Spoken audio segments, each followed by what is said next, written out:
Hello and welcome. In this video, I'm going to be going over the Honkai Star Rail developer update, the Black Swan drip marketing, and what we can expect in the near future for this game. What I found to be the most, if not the most, exciting part of the update is that there was a lot of talk about 2.0 and no mention of a 1.7 patch, which makes me 99.9% sure that after 1.6, we will be going directly into 2.0.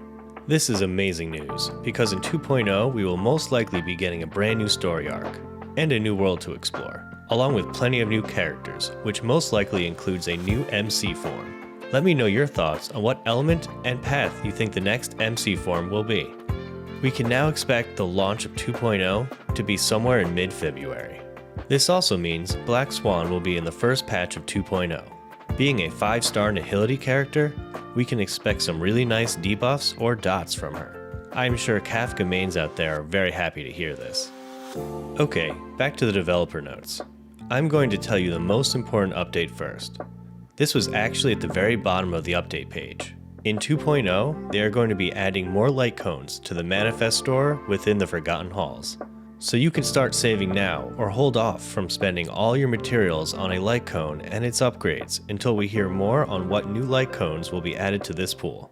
And if I had to make a prediction, these new cones will either be flat out better than most of the ones we have in the store, or will be better suited for newer 2.0 characters.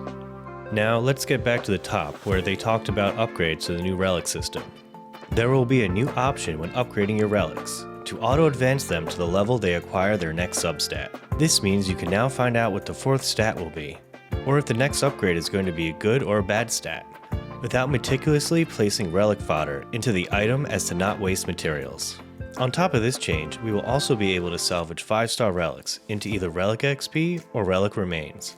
And for those of you that don't know, relic remains are items used to craft relics. Prior to this, we would only be able to salvage a 5-star relic into relic remains. They are further improving filter function optimizations.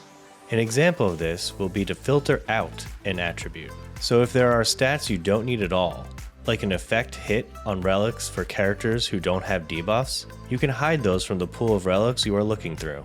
Lastly, on the relic update, they're going to be creating a recommended relic set list. This new relic system will officially launch in 2.0. Up next, they talked about a new universal path material. This will be an upgrade item for characters, traces, and ascending light cones. This can be used when you don't have enough of the required normal material to upgrade or ascend. This new material will be implemented in 1.6, along with a gift box we receive in the mail with a few of these new materials.